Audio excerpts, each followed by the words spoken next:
MD Assamese চেনেলটোলৈ মই আপোনালোকক সকলোকে স্বাগতম জনাইছোঁ।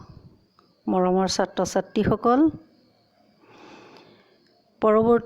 আগৰ পাঠটোত মই তোমালোকক নিয়ৰ কবিতাটোৰ প্ৰশ্ন উত্তৰ দিছিলোঁ। এতিয়া তাৰ পিছৰ অংশ দিবলৈ আমি প্ৰয়াস কৰিছোঁ। অষ্টম শ্ৰেণীৰ ছাত্ৰ ছাত্ৰীসকল, তোমালোকে মনোযোগেৰে শুনিবা।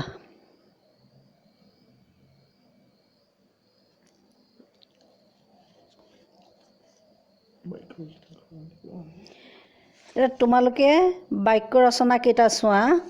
ইয়াত দিছে মুকুতা, পাহি, শোভে, নিচুক, ফুলজুপি আৰু ফটিক।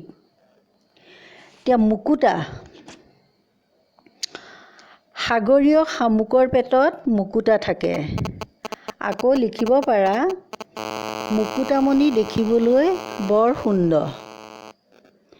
মুকুতামণি মালা বহুলোকে পৰিধান কৰে। তাৰপিছত আহিলে পাহি। নিশা নিয়ৰৰ কণাবোৰ ফুলৰ পাহিত পৰি জকমকাই আছে। আৰু লিখিব পাৰা, পদুম ফুলৰ পাহিবোৰ ৰাতিপুৱা প্ৰস্ফুটিত হয়। আকৌ লিখিব পাৰা, পাহি, গোলাপ ফুলৰ পাহিবোৰ বৰ উজ্জ্বল। তাৰপিছত আহিলে শোভে। নিশাৰ আকাশত যিদৰে জোনবায়ে শোভে, সেইদৰে গকুলত কৃষ্ণই শোভাবৰ্ধন কৰে। বা শোভে, আঘোণৰ পথাৰত ধানে শোভে। তাৰপিছত নিচুক। সন্ধিয়াৰে পৰা কান্দি কান্দি ভাগৰ লগা ল'ৰাটো এতিয়া নিচুকিব ধৰিছে। ফুলজুপি। মলয়া বতাহত ফুলজুপি হালি জালি নাচিব ধৰিছে। আমাৰ সন্মুখৰ ফুলজুপি দেখিবলৈ বৰ ধুনীয়া লাগিছে। এইদৰে লিখিব পাৰা।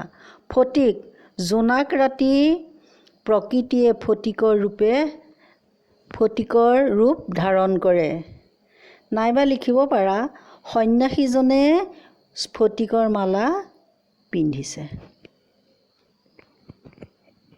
মুকুতামণিটি পাহিত জিলিকে ফটিক পানীত ধোৱা, নিশাতৰা এটি সৰিয়েহে আছে সৰগত টোপনি যোৱা।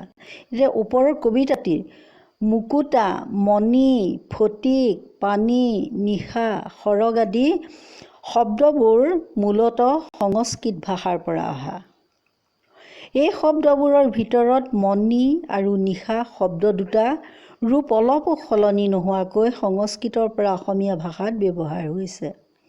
অন্যহাতে মুকুতা, ফটিক, তৰা, সৰগ আদি শব্দ সংস্কৃতৰ মূল ৰূপ মুক্তা, স্ফটিক, তৰা, স্বৰ্গ আদি শব্দৰ পৰা সলনি হৈ অসমীয়া ভাষাত ব্যৱহাৰ হৈছে। এনেদৰে অনেক সংস্কৃত শব্দ অসমীয়া ভাষাত আছে। সংস্কৃতমূলীয় শব্দবিলাক প্ৰধানতঃ তিনিটা ভাগত ভাগ কৰা হৈছে। এইকেইটা হ'ল তৎসম, অৰ্ধতৎসম আৰু তদ্ভৱ শব্দ। এতিয়া তৎসম হৈছে যিবোৰ শব্দ সংস্কৃতৰ পৰা পোনে পোনে আহি অসমীয়া ভাষাত ব্যৱহাৰ হৈছে, সেইবোৰক তৎসম শব্দ বুলি কোৱা হয়। আৰু যিবোৰ শব্দত সংযুক্ত ব্যঞ্জন বৰ্ণৰ মাজত সোমাই শব্দবোৰ ভাঙি উচ্চাৰণ সৰল কৰা হয় আৰু সেইবোৰ লিখোঁতেও সেই শব্দবোৰ অসমীয়া উচ্চাৰণতে লিখা হয়, সেইবোৰক অৰ্ধতৎসম শব্দ বোলে। তদ্ভৱ শব্দ হৈছে যিবোৰ সংস্কৃত শব্দ পোনে পোনে অসমীয়া ভাষাত ব্যৱহাৰ নহৈ প্ৰাকৃত আদি বা পালি আদিৰ মাজেৰে সাৱলীকৃত হৈ অসমীয়া ভাষাত সোমাইছে, সেইবোৰক তদ্ভৱ শব্দ বুলি কোৱা হয়। এতিয়া তৎসম শব্দৰ সংস্কৃত ৰূপ হৈছে আকাশ, আকাশ, অৰ্চ, অৰ্চ, বংশ, বংশ, বৰ্ণ, বৰ্ণ, হৰ্ষ, হৰ্ষ, দীৰ্ঘ, দীৰ্ঘ, জীৱন, জীৱন। একো সাল সলনি হোৱা নাই। এতিয়া অৰ্ধ তৎসম সংস্কৃত ৰূপ আৰু অৰ্ধ তৎসম ৰূপ চাবা। ভক্তি, ভকতি, মুক্তা, মুকুতা, স্নেহ, চেনেহ, প্ৰীতি পীড়িতি, শব্দ শৱদ, শস্য শইচ, দৰ্শন দৰশন। আৰু তদ্ভৱ শব্দ অসমীয়া তদ্ভৱ ৰূপ চোৱা। কৰ্ম কাম, হস্ত হাত, সৰ্প সাপ, কৰ্ণ কাণ, অদ্য আদি, দন্ত দাঁত। সংস্কৃতৰ দৰে ইংৰাজী ভাষাত অনেক শব্দই অসমীয়া ভাষাত প্ৰৱেশ কৰি অসমীয়া ভাষাৰ শব্দ ভাণ্ডাৰ চহকী কৰিছে।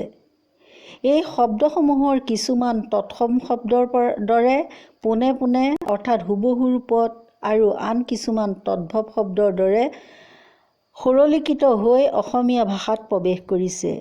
এই শব্দসমূহ বৰ্তমান অসমীয়া শব্দ হৈ পৰিছে। ইংৰাজী শব্দ অসমীয়া ৰূপ: school school, engine engine, doctor doctor, glass গিলাছ, জেল জেল, গোডাউন গুদাম, বক্স বাকচ ইত্যাদি। অন্যহাতে কেতিয়াবা কিছুমান ইংৰাজী শব্দৰ লগত অসমীয়া শব্দ যোগ কৰি আৰু কেতিয়াবা ইংৰাজী শব্দৰ লগত অসমীয়া প্ৰত্যয় যোগ কৰিও নতুন শব্দ গঠন কৰা হয়। এনেদৰে সৃষ্ট শব্দবোৰ মিশ্ৰ শব্দ বুলি কোৱা হয়। উদাহৰণস্বৰূপে ইংৰাজী শব্দৰ লগত অসমীয়া শব্দ যোগ হৈ অসমীয়া ৰূপ এইদৰে হৈছে, তোমালোকে লক্ষ্য কৰিবা। হেড যোগ পণ্ডিত, অসমীয়াত কি বুলি কয়? হেড পণ্ডিত। ইংৰাজীত হেড আৰু অসমীয়াত পণ্ডিত। এইদৰে অসমীয়া শব্দই ইংৰাজী শব্দ যুক্ত হৈ অসমীয়া ৰূপ লৈছে। মটৰ গাড়ী, মটৰ গাড়ী। ডাক্তৰ খানা, ডাক্তৰখানা। ভোট অধিকাৰ, ভোটাধিকাৰ। ইংৰাজী শব্দৰ লগত অসমীয়া যোগ হৈ অসমীয়া ৰূপ হৈছে। এইটো চাবা। স্কুল যোগ ইয়া, প্ৰত্যয় যোগ হৈছে স্কুলীয়া। কলেজ যোগ ইয়া, কলেজীয়া। মাষ্টৰ যোগ অনি, মাষ্টৰণী। ডাক্তৰ যোগ অনি, ডাক্তৰণী। এইদৰে কি হৈছে? প্ৰথমতে ইংৰাজীৰ লগত অসমীয়া শব্দ যোগ হৈ অসমীয়া ৰূপ লৈছে আৰু দ্বিতীয়তে ইংৰাজী শব্দৰ লগত অসমীয়া প্ৰত্যয় যোগ হৈ অসমীয়া ৰূপ লৈছে। ছাত্ৰ ছাত্ৰীসকল, আজি পাঠত মই তোমালোকক ইমানকে দিলোঁ। পৰৱৰ্তী পাঠত মই বাকীখিনি প্ৰশ্ন মই দিবলৈ যত্ন কৰিম।